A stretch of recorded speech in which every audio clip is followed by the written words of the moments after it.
Hey YouTube, I'm the Canadian Zangief, and today I'm going to be doing a co-op review with my buddy here, Johnny Default. Thanks for coming out, man. And today we're going to be reviewing Stubbs the Zombie co-op.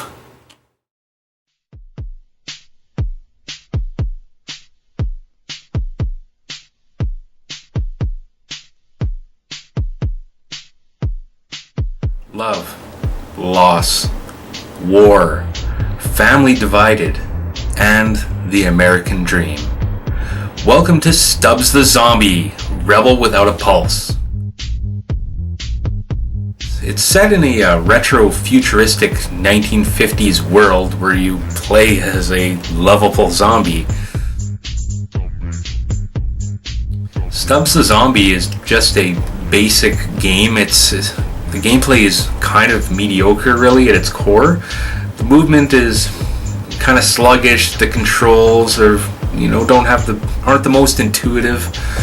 Normally, things like this shortcomings like this would, make for a budget title, but not in this case, thankfully. Stubbs the Zombie was one of the first games that we actually can play as the villain. Being a zombie, eating brains, what's not to like?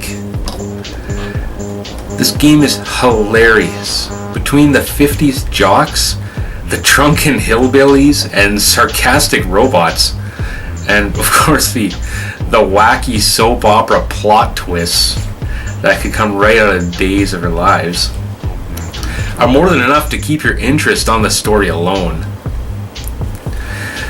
But even though the story is pretty good, the biggest draw for me anyways is that whenever you actually eat or scratch or generally maim somebody, tear off their arms or, which is pretty awesome when you do it for the first time, the people you attack actually turn into zombies themselves.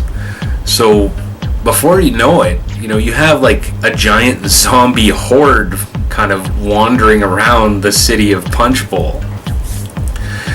Now, don't make it out to be like an army sim or anything. The controls to actually handle, your other zombies aren't the best either. All you can really do is face towards them and whistle, and they kind of lurch towards you, which isn't bad because the AI for the enemies isn't that good either. So it's kind of stupid versus stupid, so it works out. The game itself is actually relatively short, but I find a lot of replay value in it. I've been through the game like a few times, more than a few times over the years, and every time the laughs are just as good. There's at one point where the regular gameplay totally stops and it goes into like a Dance Dance Revolution fight off with the police chief. And when I first saw that, I think I almost died. It was freaking hilarious.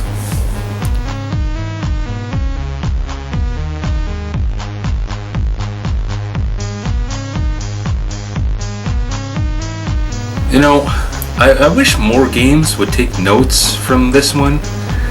How do you make a great game, even better? Well, you add local co-op, and I'm really emphasizing on the word local.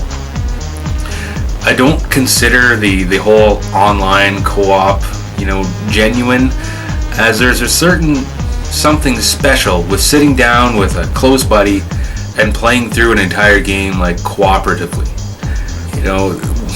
Sitting down in front of it and having your friend in another house entirely, you lose something there, you really do.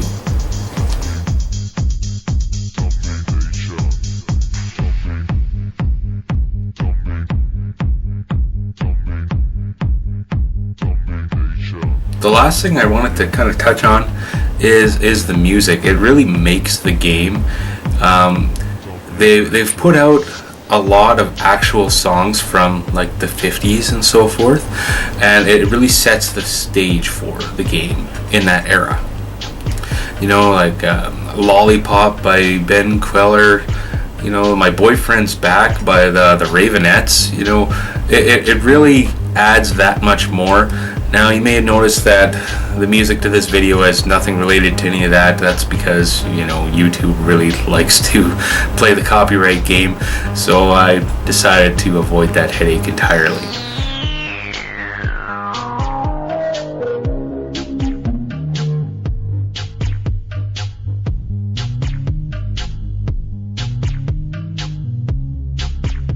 Yeah, this game is worth every second of your time, and I can guarantee you'll be playing it again even after you beat it.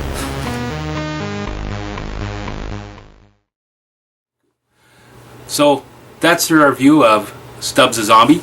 So what did you think, John? I thought it was fantastic. I loved it so much. Yeah, the co-op gameplay is freaking amazing, you know, and the humor. You know, the game just gives and gives and gives, you know. I know you've played this tons back in the day. For hours, but playing it on co-op mode was awesome. Having backup through the whole thing, unbelievable. Unbelievable. So, shorthand recommendation, you know, great game to play, even better to play with a friend. Absolutely. So I'm the Canadian Zangief. Thanks for watching. This is my buddy Johnny Default, and we'll see you next time. Cheers.